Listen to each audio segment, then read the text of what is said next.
Good morning my dear friends. आज का topic है हमारा ग्लूकोज रेगुलेशन इन ब्लड। हम समझेंगे कि कैसे हमारे ब्लड में ग्लूकोज की रेगुलेशन होता है, कैसे ग्लूकोज की अमाउंट एक्सेस होने से हाइपरग्लाइसेमिक की कंडीशन आ रही है और ग्लूकोज की अमाउंट लो होने से हाइपोग्लाइसेमिक कंडीशन आ रही है। देखिए डे बाय डे आपको डायबिटीज मिलाइटस मधुमेह की बीमारी ज़्यादातर जो एडल्ट हैं उनमें भी देखने को मिल रहा है। तो हम समझेंगे कि आखिरकार कैसे ये ब्लड में जो रेगुलेशन होती है ग्लूकोज का कैसे एक्सेस अमाउंट हो जा रही है, क्यों इंसुलिन काम नहीं कर पा रहा है और इंसुलिन यदि काम करता है तो कैसे करता है, पूरी आज हम बात करेंगे इसी पे। इस चीज़ को समझिएगा। तो आज का हमारा टॉपिक है glucose regulation in blood.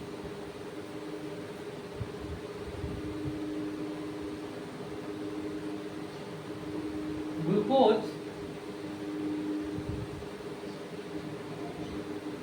Regulation in blood, ध्यान दीजिएगा।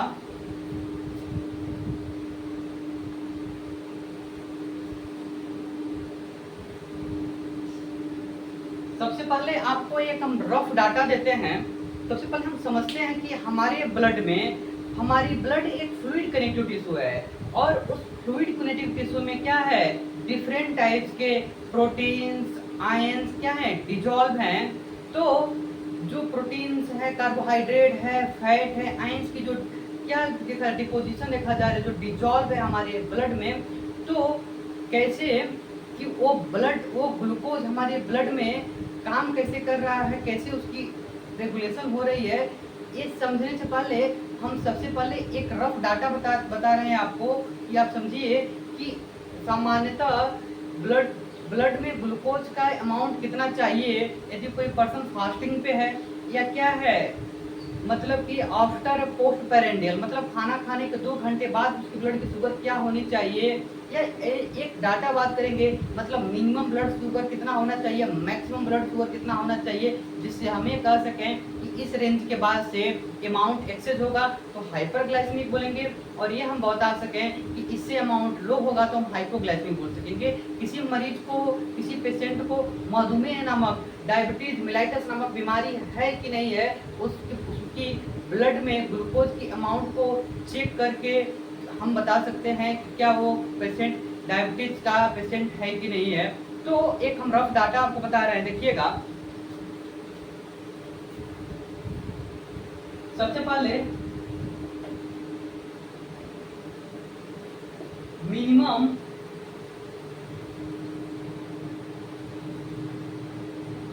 ब्लड शुगर,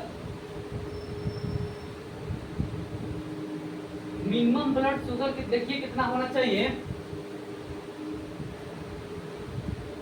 60 मिलीग्राम पर डेसीलीटर।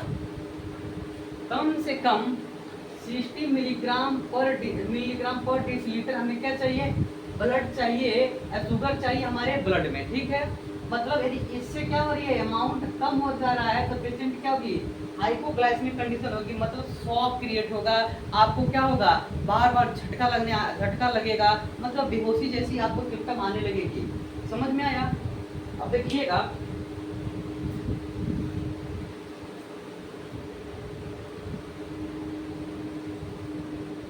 फास्टिंग ब्लड शुगर आपको ये 100 मिलीग्राम पर डेसीलीटर होना चाहिए। हमने बताया कि कम से कम कितना ब्लड शुगर होना चाहिए, 60 मिलीग्राम पर डेसीलीटर होना चाहिए। और फास्टिंग पे यदि कोई पर्सन क्या है, मतलब कि अभी वो खाना नहीं खाया है, तो उस कंडीशन पे क्या होना चाहिए, उसका मैक्सिमम ब्लड जो फास्टिंग का है 100 मिलीग्राम पर डेसीलीटर से ज़्यादा नहीं होना चाहिए, ठीक है। अब देखिएगा पोस्ट पेरेंडियल की हम बात कर रहे हैं।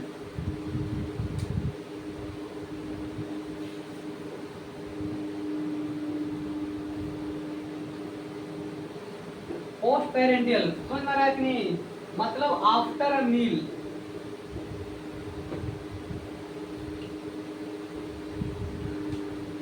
आपका होना चाहिए 160 मिलीग्राम पर डेसीलीटर,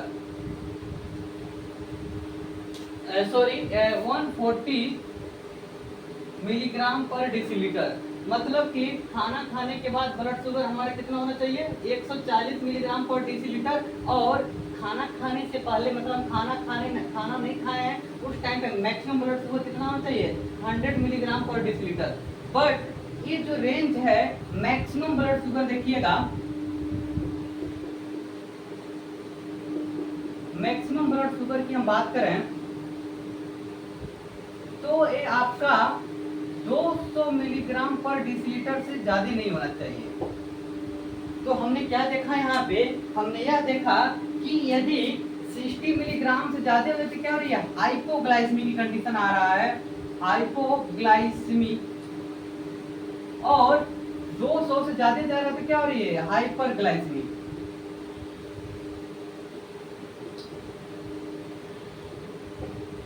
हमने इतना हमने समझा। तो हम सबसे पहले ये समझेंगे कि हाइपरग्लाइसेमिक और हाइपोग्लाइसेमिक वाली कंडीशन हो रही है तो कैसे हो रही है, कैसे हमारे बॉडी में ग्लूकोज की फॉर्मेशन हो रही है, प्रोटीन की फॉर्मेशन हो रही है, फैट की फॉर्मेशन हो रही है, और कैसे हमारी गैस्ट्रो इंटेस्टाइनल ट्रैक्ट से, हमारी स्प्लेनिक सिस्टम से, हमारी पेनक्रियाटिक सिस्टम से उस ब्लड में उस ग्लूकोज की, कार्बोहाइड्रेट की, प्रोटीन की क्या हो रही है, एब्जॉर्प्शन हो रही है। कैसे वो जो शुगर है, जो क्या है, जो कार्बोहाइड्रेट है, प्रोटीन है, फैट है, इनकी क्या किया जा रहा है, ये मूव कर रहे हैं हमारे पोर्टल वेन के थ्रू, हिपैटिक पोर्टल वेन के थ्रू मूव करके कैसे हमारे ये लीवर तक पहुंच रहे हैं, कैसे लीवर फंक्शन कर रही है, ये हम इसके बारे में बात करेंगे। फिलहाल एक डाटा हमने आपको बताया है, डाटा को आप नोट कर लीजिएगा, फिर आगे हम समझते हैं। देखिएगा, फिर हम आगे बात करते हैं। यहाँ पे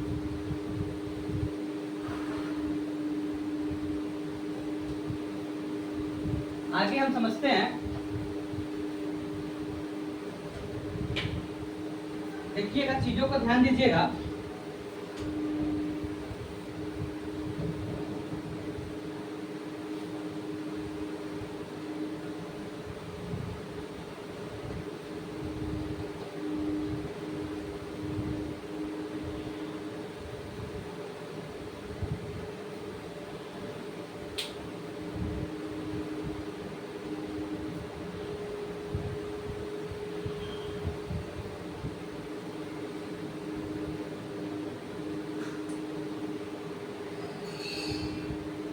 देखिएगा, ये हमारी स्टोमच है, ये हमारी इंटेस्टाइन वाली हिस्सा है।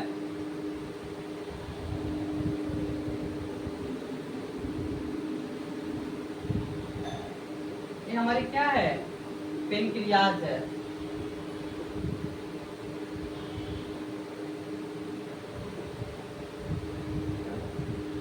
ये हमारी पेनक्रियाज है। अब देखिएगा,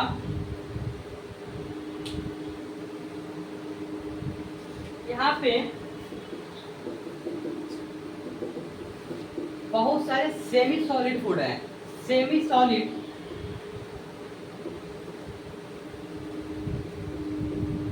फूड आपको देखने को मिलेंगे। और ये सेमी सॉलिड फूड है जो काइम के फॉर्म में है, और ये एब्जॉर्ब कहाँ पे हो रही है, इनकी एब्जॉर्प्शन हमारी कहाँ पे होगी, कि हमारी जो जीआईटी ट्रैक है, ये हमारी गैस्ट्रो इंटेस्टाइनल ट्रैक है। गैस्ट्रो इंटेस्टाइनल ट्रैक का हमारा हिस्सा कौन सी, स्टोमच है, हमारी कौन सी है, हमारी इंटेस्टाइन है। तो यहाँ पे क्या होता है, यहाँ पे जो यहाँ पे सेमी सॉलिड फूड है, इन सेमी सॉलिड फूड को ब्रेक डाउन पूरे प्रॉपर तरीके से होगा और एब्जॉर्प्शन हमारी कहाँ पे होगी, स्मॉल इंटेस्टाइन में होगी, ड्यूडेनम जेजुनम वाली पर्सन में होगी। और यहाँ पे क्या होगा, यहाँ से ये चीजों, जो फैट है, जो क्या है, जो प्रोटीन है, इनकी क्या होगी, एब्जॉर्प्शन होगी। और एब्जॉर्ब होके कहाँ पे जाएंगे, देखिएगा,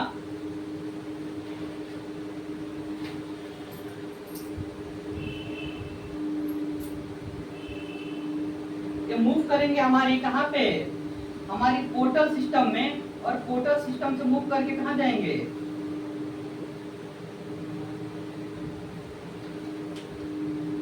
ये हमारी क्या है,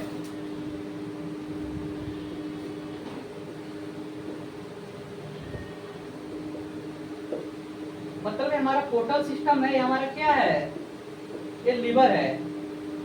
मतलब कि यहाँ से क्या हुआ है, यहाँ से ग्लूकोज की, यहाँ से ग्लूकोज की, फैट की, प्रोटीन की, सोडियम की, पोटेशियम की, फॉस्फेट की, समझ में आ रहा है कि नहीं, डिफरेंट टाइप्स के जो आयंस हैं, जो प्रोटीन्स हैं, जो कार्बोहाइड्रेट है, जो फैट है, वो गैस्ट्रो इंटेस्टाइनल ट्रैक्ट से उनकी क्या होगी, एब्जॉर्प्शन होगा। और ये क्या होंगे, ये ब्लड के थ्रू, ये ब्लड के थ्रू क्या होंगे, सर्कुलेटरी सिस्टम के थ्रू ये मूव करेंगे, और मूव करके कहाँ पे जाएंगे, हमारी पोर्टल सिस्टम के थ्रू हमारी लीवर में जाएंगे, और लीवर में इनकी फंक्शन होगी। बट ये कैसे हमारी लीवर में फंक्शन हो रही है और कैसे यहाँ पे हमारी पेनक्रियाज है, इसके बारे में हम बात करते हैं, जरा समझिएगा। तो अब देखिएगा कि ये सॉलिड फूड है, ये सेमी सॉलिड फूड है, ये जैसे यहाँ पर काइन के फॉर्म में आती है, यहाँ पे स्मॉल इंटेस्टाइन में आएगी, स्मॉल इंटेस्टाइन में एब्जॉर्प्शन होगा, इसमें क्या बढ़ेगा, यहाँ पे क्या बनेगा, ग्लूकोज बनेगा, फैट बनेगा, एमाइनो एसिड बनेगा। जब इसकी अमाउंट इंक्रीज करेगी, जब इसकी अमाउंट इंक्रीज करेगी, तो समझिएगा ये हमारी एलिमेंट्री कैनाल है। एलिमेंट्री कैनाल हम उसको बोलते हैं जो माउथ से लेकर एनस तक जो लॉन्ग ट्यूब देखने को मिल रहा है, उसको हम लोग क्या बोलते हैं, एलिमेंट्री कैनाल बोलते हैं। हिंदी में हम उसको आहार नली बोलेंगे। वो एलिमेंट्री कैनाल में 4 लेयर होता है। सबसे बाहर वाले लेयर को सिरोसा बोलते हैं, उसके बाद से उसके जस्ट अंदर वाले को मस्कुलेसिस, और उसके जस्ट अंदर वाले को सब म्यूकोसा, और सबसे इनर लेयर को क्या बोलते हैं, म्यूकोसा। तो म्यूकोसा वाले लेयर में क्या होता है, कुछ वहाँ पे डिफरेंशिएट किए हुए कुछ सेल क्या बनाते हैं, ग्लैंड की फॉर्मेशन करते हैं, कुछ अलग सेल अलग सेल कुछ डिफरेंशिएट करके कुछ अलग स्ट्रक्चर परफॉर्म करते हैं। तो स्मॉल इंटेस्टाइन में जैसे ही एक जो हमारी न्यूट्रिएंट सब्सटेंस है उसकी अमाउंट इंक्रीज कर रही है, मतलब हमारे ब्लड में ग्लूकोज के अमाउंट बढ़ रहा है, कार्बोहाइड्रेट के अमाउंट बढ़ रहा है, प्रोटीन के अमाउंट बढ़ रहा है, तो हमारी स्मॉल इंटेस्टाइन में एक क्या होती है, एक ग्रुप ऑफ सेल पाया जाता है। उस ग्रुप ऑफ सेल को हम क्या बोलते हैं, इनक्रिएटिन बोलते हैं। ये हमारी स्मॉल इंटेस्टाइन है। स्मॉल इंटेस्टाइन में म्यूकोसा लेयर है, ये म्यूकोसा लेयर समझिएगा। इस म्यूकोसा लेयर को क्या बोल रहे हैं, इस म्यूकोसा लेयर में क्या होती है, ग्रुप ऑफ सेल्स पाया जाता है। ग्रुप ऑफ सेल्स में होता है एक डिफरेंशिएट ग्रुप ऑफ सेल होता है जिसको हम लोग इनक्रिएटिन बोलते हैं। वो इनक्रिएटिन एक सेंसर का काम करता है। सेंसर मतलब क्या है, जैसे कि क्या है, आपका फोन है, आपका मोबाइल फोन है, और जैसे ही आपका फेस लॉक लगाए हो, जैसे आपका फेस आता है तो सेंस करता है कि आप हो कि नहीं हो, मतलब आप हो तो ओपन होता, नहीं होता रिजेक्ट हो जाता है। एस लाइक आपको हम समझाने के लिए बता रहे हैं कि हमारे स्मॉल इंटेस्टाइन में हमारी आंत में क्या होता है, हमारी छोटी आंत में क्या होता है, जो अंदर की तरफ म्यूकोसा लेयर है, वो म्यूकोसा लेयर डिफरेंशिएट करती है, और डिफरेंशिएट होकर वहाँ पे ग्रुप ऑफ जो सेल फॉर्मेशन होती है, मतलब कि जो ग्रुप ऑफ सेल होता है, उस ग्रुप ऑफ सेल क्या होता है, उस ग्रुप ऑफ सेल को हम बोलते हैं इनक्रिएटिन। मतलब एक स्पेशलाइज्ड सेल है जिसको इनक्रिएटिन बोल रहे हैं। वो सेंस करता है कि हमारे गैस्ट्रोइंटेस्टाइनल में ब्लड की लेवल कितनी है। मेरी बात समझ में आ रही है। अब ये क्या करेगा, ये सेंस करेगा कि हमारे ब्लड में ग्लूकोज की लेवल कितनी है। तो यदि हमारे ब्लड में क्या हो रही है, अब आपको बता रहे हैं, यहाँ पे स्टार बना के समझिएगा। जो ग्रुप ऑफ सेल है, जो ग्रुप ऑफ सेल है उसको क्या बोल रहे हैं, उसको हम लोग बोल रहे हैं इनक्रिएटिन। समझिएगा, उसको हम लोग क्या बोल रहे हैं, इनक्रिएटिन बोल रहे हैं। अब क्या होता है कि ये इनक्रिएटिन है, एक सेंसर की तरह बिहेव करता है, और यहाँ पे क्या होता है कि ये इनक्रिएटिन सेंस करेगा कि ग्लूकोज की अमाउंट कितना है कितना नहीं। तो ये इनक्रिएटिन में 2 प्रकार के क्या होते हैं, प्रोटीन पाए जाते हैं। 2 प्रकार के प्रोटीन होते हैं। एक होता है, देखिएगा, GLP होता है, और एक क्या होता है, GIP होता है। ठीक है, एक GLP को बोलते हैं ग्लूकोज लाइक पेप्टाइड, एक होता है ग्लूकोज डिपेंडेंट इंसुलिन पेप्टाइड। एक बार और समझिएगा, अब शायद हम यहाँ पे इसको हम डिलीट करके हम आपको बताएं तो समझिएगा। ये इनक्रिएटिन है, इस इनक्रिएटिन के 2 हिस्से हैं, एक GLP है और एक क्या है, GIP है। ठीक है, ये GLP को बोल रहे हैं glucose like peptide, glucose like peptide, जिसकी फॉर्मेशन ग्लूकोज लाइक पेप्टाइड की फॉर्मेशन हमारी कौन करती है, ये यल सेल करता है। कौन करता है, यल सेल करता है। क्योंकि इंक्रिएटिन क्या है, ग्रुप ऑफ सेल है, तो ग्रुप ऑफ सेल में एक सेल जो होती है वो फॉर्मेशन करती है GLP प्रोटीन की। GLP प्रोटीन की बनाने वाली जो सेल है उसको हम लोग यल सेल बोलते हैं। और एक होता है हमारा glucose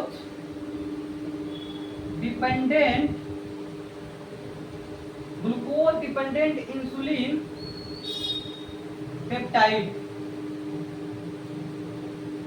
glucose dependent insulin peptide की फॉर्मेशन हमारी कौन करती है, केल सेल करता है। फिर एक बार और बता रहे हैं कि हमारे स्मॉल इंटेस्टाइन में क्या है, इंक्रिएटिन पाई जाती है।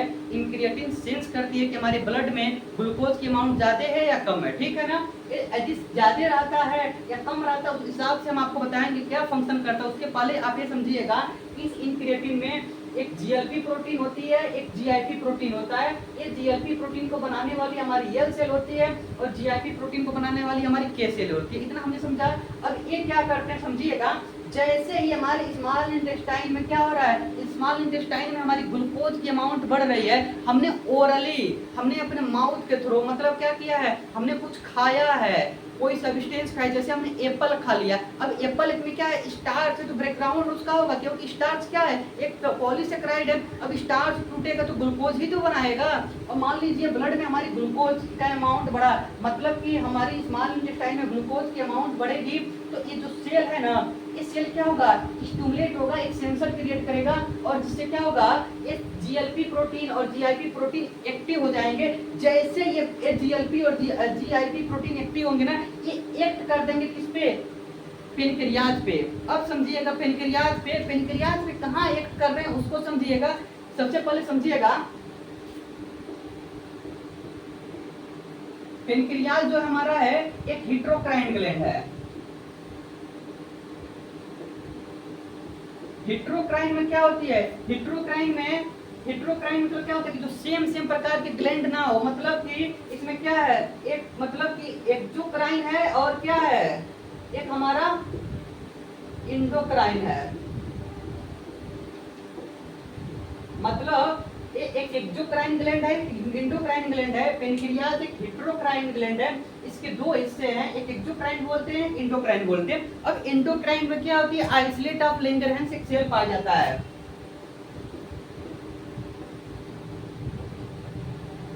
ये आइसोलेट ऑफ लैंगरहैंस सेल जो है, ये डिफरेंस, इसमें क्या होता है, इसमें फॉर्मेशन होती है, बनाता है अल्फा सेल को बनाता है, इसको अल्फा बोलते हैं।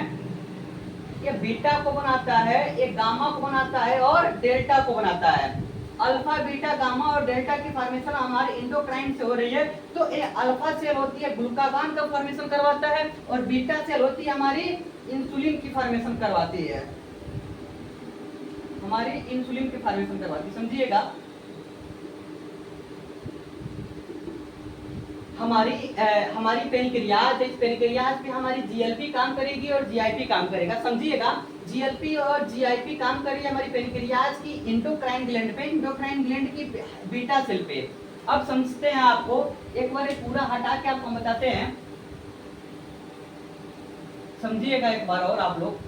अब हुआ क्या, ये बीटा सेल है, ये बीटा सेल क्या होता है, ये बीटा सेल ऐसे बीचों बीच में लोकेटेड होती है।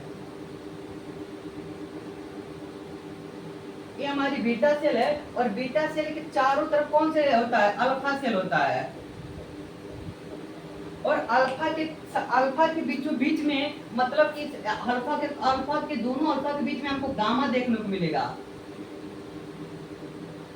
तो क्या है, एक यहाँ पे क्या है, ये सेल है, यहाँ पे देखिएगा अल्फा, बीटा और गामा देखने को मिल रही है यहाँ पे।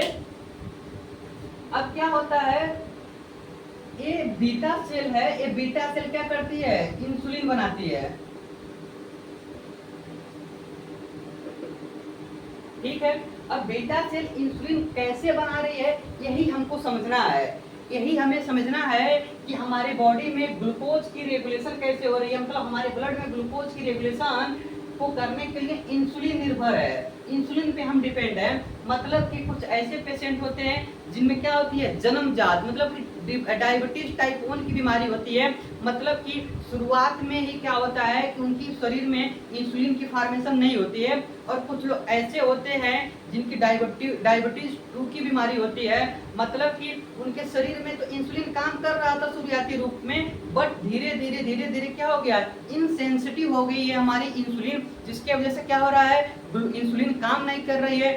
इंसुलिन जब काम नहीं करेगी तो हमारी किसको नहीं रेगुलेट करेगी, ग्लूकोज को रेगुलेट नहीं करेगी। जब ग्लूकोज हमारी रेगुलेट नहीं होगी तो हमारे ब्लड में क्या बढ़ने लगेगा, ग्लूकोज लगेगा बढ़ने। तो ऐसी कंडीशन में हाइपरग्लाइसेमिक कंडीशन होता है। बट कैसे ये इंसुलिन काम करती है, कैसे इंसुलिन कैसे रेगुलेट करवा रही है हमारी ग्लूकोज को, आज हमें यही समझना है। इसके बारे में बात कर रहे हैं, समझिएगा, देखिएगा। अब ये इंसुलिन हुआ, अब इंसुलिन पे क्या हो रहा है, इसको यहीं पे भूल जाइए। ये बीटा सेल बीच में होता है, कॉर्नर पे पेरिफेरी पे अल्फा और गामा देखने को मिल रहा है। अब देखिएगा दोस्त क्या हुआ, ये हमारी क्या है, जीएलपी है और जीआईपी है। ये जीएलपी और जीआईपी पे काम करता है हमारा, ये एक्ट करता है हमारे किस पे, बीटा सेल पे। ये बीटा सेल पे जीएलपी और जीआईपी एक्ट करेगा और क्या करेगा, इसमें एक एंजाइम काम करती है, उस एंजाइम का नाम है ग्लूकोकाइनेज।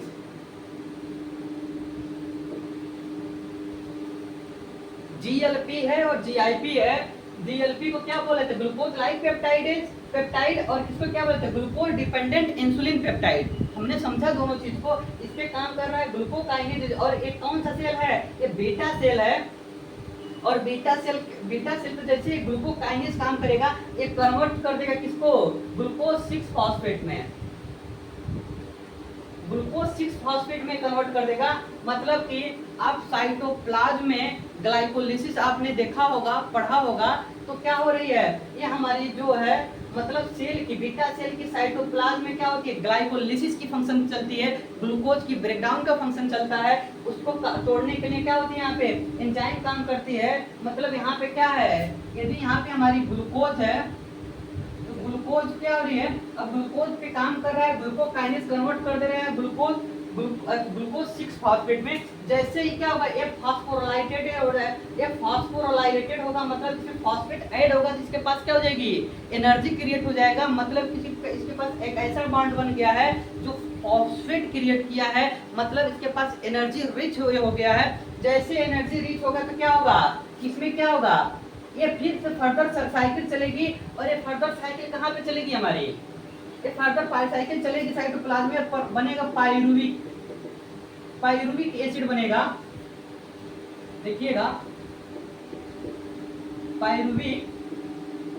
ये पाइरुविक एसिड बनाएगा, और पाइरुविक एसिड फिर से कन्वर्ट हो जाएगा, चला जाएगा आपका, ये आपका एसिटिल कोलिन एंजाइम, एसिटिल को एंजाइम, मतलब कि आपको ये घुस जाएगा, या मतलब इंटर हो जाएगा कहाँ पे, आपके क्रेब्स साइकिल में। क्रेब्स साइकिल में आपको चला जाएगा, और क्रेब्स साइकिल कहाँ चलता है, माइटोकॉन्ड्रिया की मैट्रिक्स में चलता है।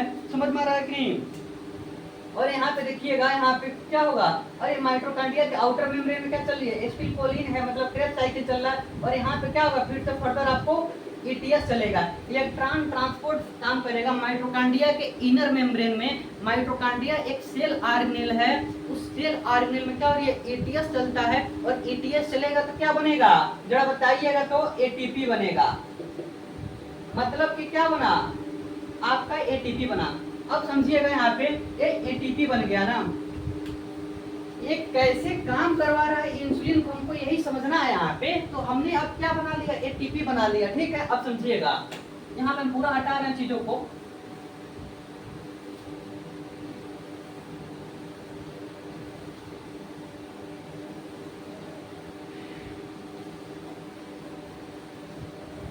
देखिएगा,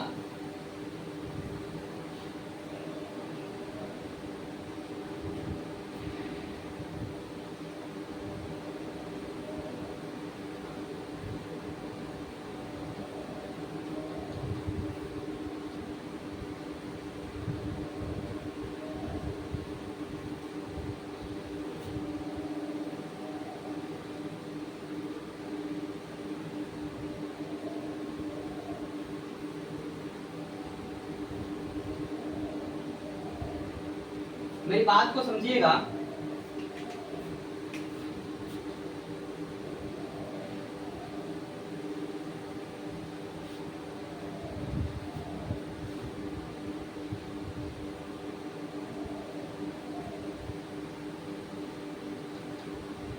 ये पेनक्रियाज है, ठीक है,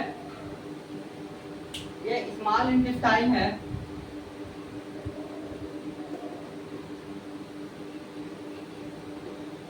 अब समझिएगा ये हमारी पेनक्रियाज है।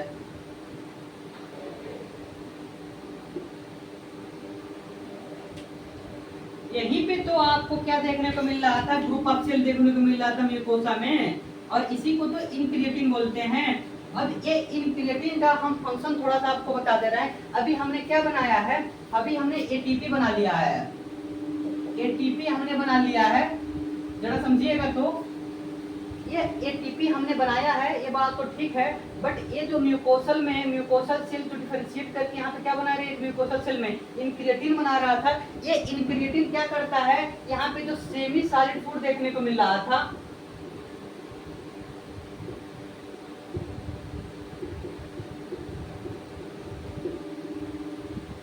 सेमी सॉलिड जो फूड देखने को मिल रहा है, मतलब ये जो काइम बना हुआ है, जैसे ही हमारे आंतों में ब्लड की लेवल बढ़ता है, हमारे आंतों में, हमारे स्मॉल इंटेस्टाइन में ग्लूकोज के अमाउंट जैसे ही इंक्रीज करता है ना, तो ये क्या करता है, ये इनक्रिएटिन एक सिग्नल जनरेट करता है, एक इम्पल्स जनरेट करता है, और ये सिग्नल जाती है और एक्ट करती है हमारी किस पे, हमारी स्टोमच पे।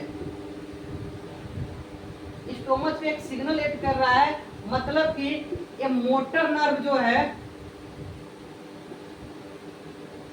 मोटर नर्व को क्या कर देता है, रिड्यूस कर देता है। मोटर नर्व की एक्टिविटी जो है, मोटर नर्व की एक्टिविटी जो क्या है, रिड्यूस कर देता है, मतलब एक ऐसा मैसेज देता है, एक ऐसा कम्युनिकेट करता है, एक ऐसा बातचीत करता है जिसमें यह पता चलता है कि ये बताता है कि हमारे आंतों में पर्याप्त रूप से ग्लूकोज की अमाउंट बढ़ा हुआ है। अतः या क्या करिए आप जो स्टोमच में बना हुआ फूड है उसको आप फर्दर आंतों में मत भेजिए, अभी अपने पास क्या करिए, रोके रहिए। एक ऐसा मैसेज क्रिएट करता है, मतलब जो मोटर नर्व है वो मोटर नर्व को क्या होती है, सिग्नल के थ्रू एक्टिविटी को क्या किया जाता है, रिड्यूस कर दिया जाता है। समझ में आ रहा है कि नहीं, इतना समझ में आया ना। तो एक चीज और हुआ कि ब्लड में ग्लूकोज के अमाउंट को कम करने का तरीका एक यहाँ से भी हो रहा है कि फूड फर्दर नहीं आ रही है तो क्या हो रहा है, कम किया जा रहा है। एक और चीज होता है, एक और चीज समझिएगा यहाँ पे, हमारे यहाँ पे क्या है, हाइपोथैलेमस है, ये हमारा ब्रेन है, समझिएगा, और ये हमारा क्या है, हाइपोथैलेमस है। हाइपोथैलेमस पे एक सेंटर होता है, एक पॉइंट होता है, एक सेल होती है, इसको क्या बोलते हैं, स्टैटिन, सिटैटिक, नॉट स्टैटिन, सिटैटिक। देखिएगा सिटैटिक, देख लीजिए स्पेलिंग, सिटैटिक सेंटर होता है, ठीक है ना। ये सिटैटिक सेंटर क्या करता है, एक्टिवेट करवा देता है। कौन करवाता है, इनक्रिएटिन करवाता है। इनक्रिएटिन एक इसको एक्ट कर रहा है और एक कहां और एक्ट करवा रहा है, एक यहाँ पे इसको एक्ट करवा रहा है, इस सेंटर को। मतलब इसने ब्रेन में भी एक सिटैटिक सेंटर है, सिटैटिक पॉइंट है, उसको स्टिमुलेट करवा दे रहा है। और क्या मैसेज दे रहा है ब्रेन को कि अब और खाना खाने के लिए अब जिद मत करिए, और ज्यादा आप क्या करिए, अपने आप को मतलब खाना खाने के लिए मत बोलिए। और क्योंकि क्या हुआ है, आपके बॉडी में पर्याप्त अमाउंट में क्या है, फूड है, मतलब आपके बॉडी में क्या है, पर्याप्त अमाउंट में क्या है, ग्लूकोज की अमाउंट है, एनर्जी है, मतलब कि आपका आंत भरा हुआ है। इसलिए आप बार बार अर्ज मत करिए, बार बार खाने के लिए मत कहिए। इस सेंटर है उसको एक मैसेज देता है। कौन देता है, इनक्रिएटिन देता है। और किसको देता है, सिटैटिक सेंटर को देता है। सिटैटिक सेंटर को क्या करता है, एक्टिवेट करवाता है, जिससे क्या होती है, हमको फिर यह पता चलता है कि हमको क्या करना है, खाना नहीं खाना है। तो देखिएगा हमने दो यहाँ पे क्या देख रहे हैं, तीन काम देख रहे हैं। एक तो ये काम करता है, ये जो है ये हमारी इनक्रिएटिन है। इनक्रिएटिन क्या कर रही थी, जो प्रोटीन बना रही थी, जीएलपी बना रहा था और जीआईपी बना रहा था, उसको एक्टिवेट करवा रही थी। और बॉडी में और सॉरी जो हमारी पेनक्रियाज की बीटा सेल है उसमें इंसुलिन की प्रोडक्शन को इंक्रीज करवा रही थी। जैसे ही क्या होता है, हम कोई ओरल फूड लेते हैं, ग्लूकोज का अमाउंट बढ़ता है तो ये इनक्रेटिन एक्टिवेट कर देती है पेनक्रियाज की बीटा सेल को और इंसुलिन की प्रोडक्शन को बढ़ा देती है। और तो और मोटर नर्व की एक्टिविटी को कम कर देती है। और तो और जो ब्रेन की हाइपोथैलेमस का जो ब्रेन का जो पार्ट हाइपोथैलेमस है उसकी में एक सिनेप्टिक सेंटर है, उस सिनेप्टिक सेंटर को स्टिमुलेट करवा दे रही है, जिससे क्या हो रहा है, हमको यह पता चल रही है कि हमको खाना नहीं खाना है। तो इतना हमें फंक्शन पता चला ना, इतना हमें फंक्शन पता चल गया। अब देखिएगा क्या हो रहा है, इतना हम हटाने के बाद फिर एक बार और आपको हम बता रहे हैं।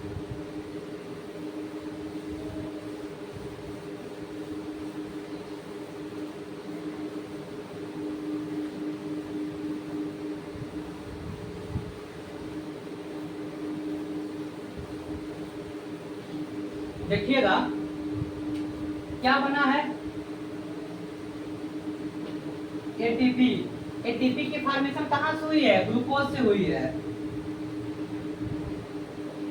मतलब हमने क्या किया है, ग्लूकोज से क्या किया है, ग्लूकोज से एटीपी की फॉर्मेशन हमने किया है, ठीक है ना। मतलब कि ग्लूकोज से हमने क्या किया है, एटीपी की फॉर्मेशन किया है। जैसे ही मतलब ये एटीपी बनेगा, ये एटीपी क्या करेगी, ये एटीपी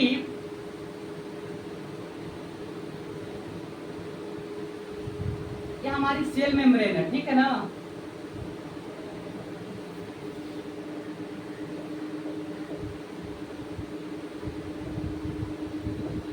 ये सेल मेम्ब्रेन है, ये सेल मेम्ब्रेन में क्या होती है,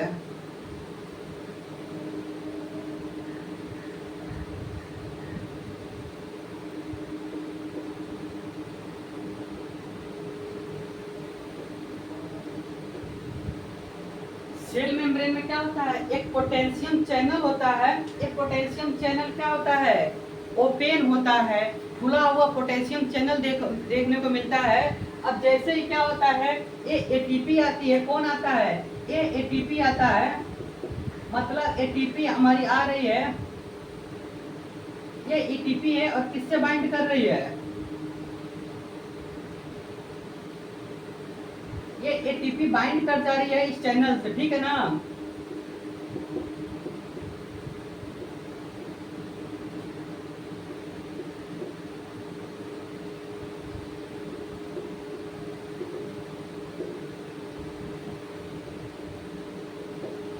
जैसे ही एटीपी बाइंड करती है पोटेशियम चैनल को, ये क्लोज कर देती है, क्लोज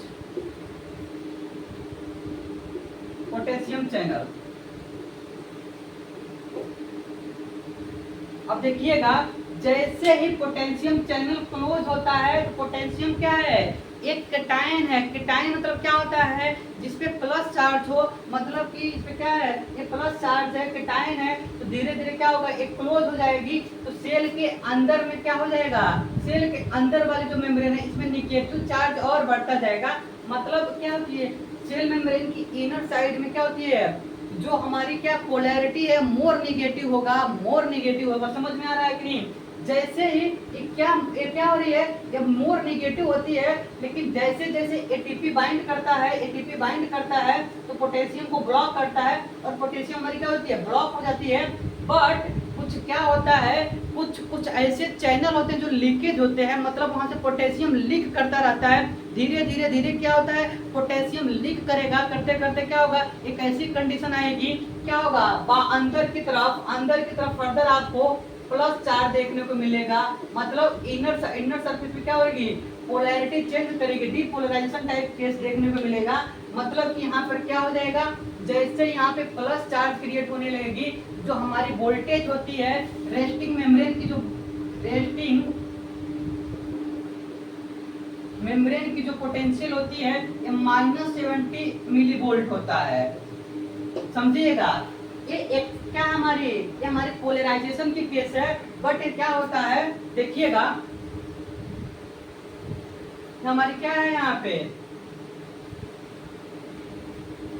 एक टाइम के बाद आपको देखने को ये मिलेगा कि यहाँ पे ग्राफ जो है ऐसे आएगा, मतलब कि एक टाइम बाद आपको क्या होगा, ये आपका -70 है, फिर ये 0 है, धीरे धीरे करते हुए कहाँ पर आ जाएगा, ये 0 है, फिर आपके 40 मिली वोल्ट तक क्या हो जाएगा आपको देखने को मिलेगा। मतलब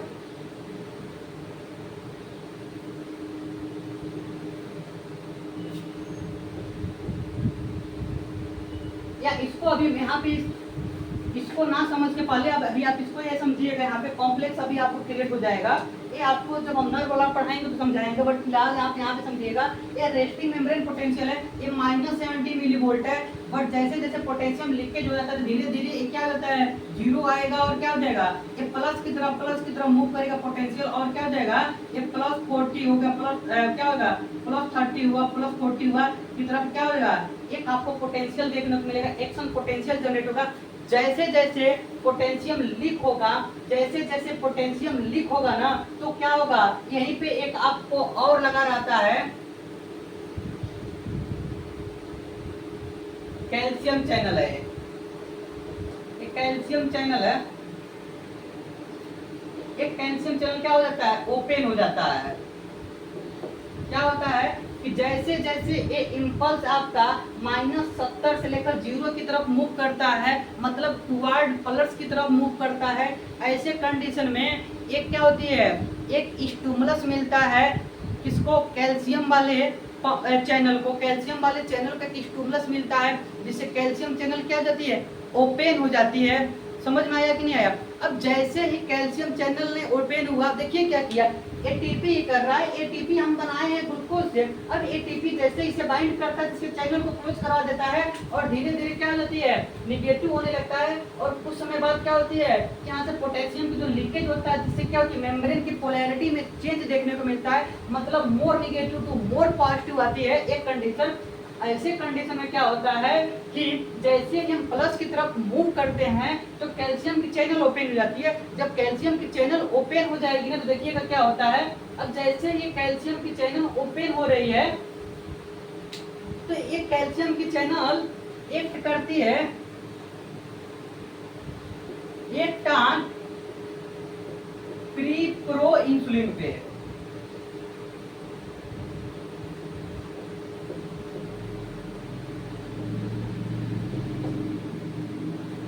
हमारी साइटोप्लाज्म है, साइटोप्लाज्म में क्या है साइटोप्लाज्म में डिफरेंट टाइप्स के आयंस की डिजॉल्व, प्रोटीन की डिजॉल्व देखने को मिलता है। तो इस एक साइटोप्लाज्म है, इस साइटोप्लाज्म में ऐसे आपको एक ग्रेन्यूल्स देखने को मिल रहा है, एक ग्रेन्यूल्स जो है ये साइटोप्लाज्म है, इस ग्रेन्यूल्स जो है इस ग्रेन्यूल्स का नाम है क्या है, इस ग्रेन्यूल्स का नाम है प्री प्रो इंसुलिन ग्रेन्यूल्स। जैसे ही कैल्शियम चैनल ओपन होता है ना तो ये करता क्या है इस प्री प्रो इंसुलिन ग्रेन्यूल्स को साइटोप्लाज्म से किधर की तरफ लेकर आता है, साइटोप्लाज्म से लेकर ये सेल मेम्ब्रेन की तरफ लेकर आता है। मतलब क्या हो रही है मूवमेंट जो हो रही है, मूवमेंट जो हो रहा है ग्रेन्यूल्स का किधर हो रहा है टुवर्ड्स सेल मेम्ब्रेन।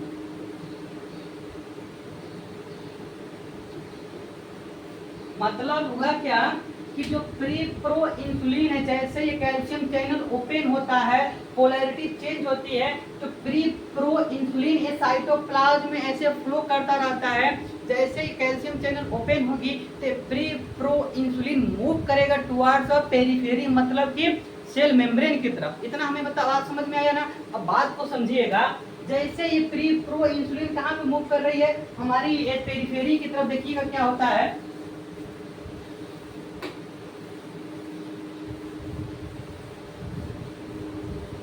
अब कैल्शियम की रोल वहां से हटी है। अब देखिएगा ये प्री प्रो इंसुलिन है ना, ये प्री प्रो इंसुलिन है, ये प्री प्रो इंसुलिन जो होती है ये पेप्टाइड का ही बना रहता है, पेप्टाइड है। पेप्टाइड क्या है ये अमीनो एसिड का ही तो चैन है, अरे भाई अमाइनो एसिड का ही तो चेन प्रोटीन बनाती है, प्रोटीन में बॉन्ड जो होती है पेप्टाइड ही तो होता है, और यहाँ पे अमाइनो एसिड ही तो ग्रेन्यूल्स के फॉर्म में देखने को मिलेगा। देखिएगा ये अमाइनो एसिड है,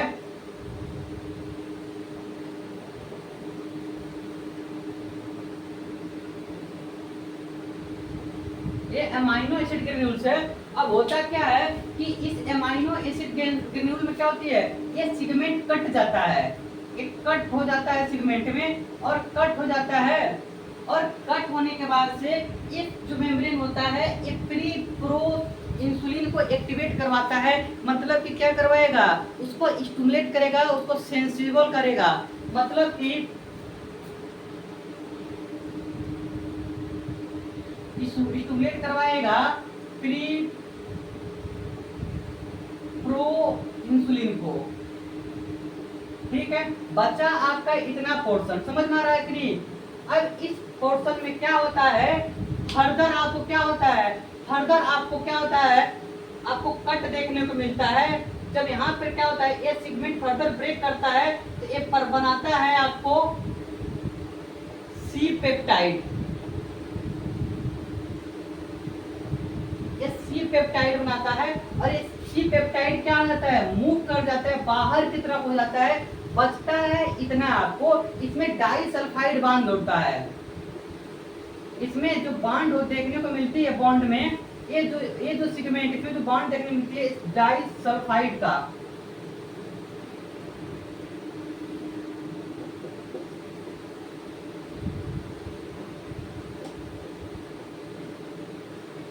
डाइसल्फाइड बॉन्ड देखने को मिल रही है। हुआ क्या, इसमें दो सेगमेंट, क्या हुआ यहाँ पे तीन सेगमेंट देखने को मिल गया। एक सेगमेंट में क्या हो रही है, ये हमारी जो क्या है प्री प्रो इंसुलिन जो है, जो अमाइनो एसिड वाली जो सीक्वेंस मिल रही है, जो ग्रेन्यूल्स मिल रहा है, ये बाहर की तरफ हो जा रहा है और एक्टिवेट करवा रहा है इस ओवरऑल को। ठीक है ना, समझ में आ रहा है कि नहीं। अब ये जो है, ये पोर्शन जो है ये डाइसल्फाइड, मतलब क्या, एक और सेगमेंट हो रही है, एक सी पेप्टाइड सेगमेंट हो रहा है। ये दोनों सेगमेंट कैसे हो रहे हैं इसके बारे में और हम बात कर लेते हैं। तो अब देखिएगा, अब ये चीजें हैं, पहले ये ऐसे जुड़ा हुआ था, ठीक है ना। अब ये मूव करता है कहाँ पे, ये मूव करता है ईआर के पास। ईआर मतलब होता है इंडोप्लाज्मिक रेटिकुलम। इंडोप्लाज्मिक रेटिकुलम एक सेल ऑर्गेनेल है जो हमारी न्यूक्लियस है उससे जस्ट सटा हुआ स्ट्रक्चर है। इसमें क्या होता है, इंडोप्लाज्मिक रेटिकुलम पे रफ ग्रेन्यूल्स देखने को मिलता है, ग्रेन्यूल्स देखने को मिलता है। इस वजह से इसको क्या बोलते हैं, RER बोलते हैं, रफ इंडोप्लाज्मिक रेटिकुलम बोलते हैं। मतलब कि इंडोप्लाज्मिक रेटिकुलम पे यदि राइबोसोम्स अटैच है तो क्या बनाएगा, प्रोटीन बनाएगा, और राइबोसोम्स नहीं अटैच हो तो क्या बनाएगा, लिपिड बनाएगा। बट क्या होता है कि ये जो ग्रेन्यूल्स हैं, जो ये स्ट्रक्चर है, ये मॉडिफिकेशन इसमें चलती है, ये मूव करते हैं और जाते हैं हमारे इंडोप्लाज्मिक रेटिकुलम के पास से। जैसे ही इंडोप्लाज्मिक रेटिकुलम के पास जाते हैं ना, तो फिर ये इंडोप्लाज्मिक रेटिकुलम से जस्ट सटा हुआ एक और सेल ऑर्गेनेल, उसको बोलते हैं गोल्गी कॉम्प्लेक्स। गोल्गी कॉम्प्लेक्स बोलते हैं या गोल्गी अपरेटस बोलते हैं। मतलब गोल्गी अपरेटस में क्या होती है, गोल्गी कॉम्प्लेक्स में क्या होती है, पैकेजिंग चलता है, फूड की पैकेजिंग चलती है। फूड मतलब क्या है, कोई सब्सटेंस है, कोई प्रोटीन है, कोई फैट है, उसकी क्या चलती है, पैकेज किया जाता है। समझ में आ रहा है। जैसे आपने बिस्किट तो बना लिया, मैन्युफैक्चर क्या कर लिया आपने, बिस्कुट कर लिया, बट बिस्कुट को पैक करोगे ना 5-5 बिस्किट का, 2-2 बिस्किट का, एज लाइक का क्या होता है, इंडोप्लाज्मिक रेटिकुलम के बाद से एक गोल्गी कॉम्प्लेक्स में पैकेजिंग होती है, और एक पैकेजिंग होती है, छोटे छोटे हिस्से में टूटता है तो दो अलग सेगमेंट हो जाता है। ये फर्दर आपको एक और सेगमेंट देखने को मिलेगा। ये हमारी क्या है, एक अलग बॉन्ड देखने को मिलती है, इसमें ए और बी बॉन्ड देखने को मिलता है, और यहाँ पे सी पेप्टाइड होता है। तो ये हमारी डाइसल्फाइड वाली बॉन्ड है, हमारी पेप्टाइड है। तो ये वाली पेप्टाइड वाली बॉन्ड है, ये बाहर हो जाती है, और ये वाला बॉन्ड ये वाला जो प्रोटीन होता है, ये हेल्प करता है, क्या बनाता है, ये हेल्प करता है फॉर्मेशन में क्या, इंसुलिन। मतलब हुआ क्या, ये पहले जब ये मेच्योर नहीं थे, मतलब कि जब फॉर्मेशन चल रही थी, जब छोटे ग्रेन्यूल्स के फॉर्म में थे तो एक पास थे। समझ में आ रहा है कि नहीं? जैसे हम बचपन में एक साथ रहते हैं और बड़े होने पे अलग अलग मतलब अलग अलग पार्ट में अलग अलग बिहेव करते हैं, उसी प्रकार से क्या होगा, ये ग्रेन्यूल्स जो है ये पहले एक साथ जुड़ा था, लेकिन तो ये जो हिस्सा है टूट के क्या कर रहा है, इसको एक्टिवेट करने का काम कर रहा है, और ये जो हिस्सा है ये सी पेप्टाइड बना रहा है, मतलब एक साथ था। लेकिन जब इंसुलिन मैच्योर होती है तो एक बॉन्ड निकल जाता है। कौन सा निकल जाता है? सी पेप्टाइड निकल जाता है, इस बात को ध्यान रखिएगा। और जो पोर्शन बचता है आपका बीच वाला हिस्सा है, ए और बी बॉन्ड वाली जो है, जो डाइसल्फाइड बॉन्ड देखने को मिल रही है, ये बनाती है हमारी, क्या बनाती है? इंसुलिन बनाती है। और यही इंसुलिन क्या करती है, क्या करवाती है आपको, आपके बॉडी में, आपके ब्लड में ग्लूकोज की रेगुलेशन करवाती है। हम फिर नेक्स्ट लेक्चर में बात करेंगे कैसे ग्लूकोज की रेगुलेशन हमारे ब्लड में हो रहा है, मतलब इंसुलिन कैसे अब काम कर रही है। अभी तक तो हमने क्या सीखा? अभी तक तो हमने सीखा कि इंसुलिन कैसे बनती है और इंसुलिन की प्रोडक्शन कहाँ से हो रहा है, कैसे हो रहा है, इतना हमने समझ लिया ना। आगे लेक्चर में हम बात करेंगे इंसुलिन कैसे काम करती है। Thank you.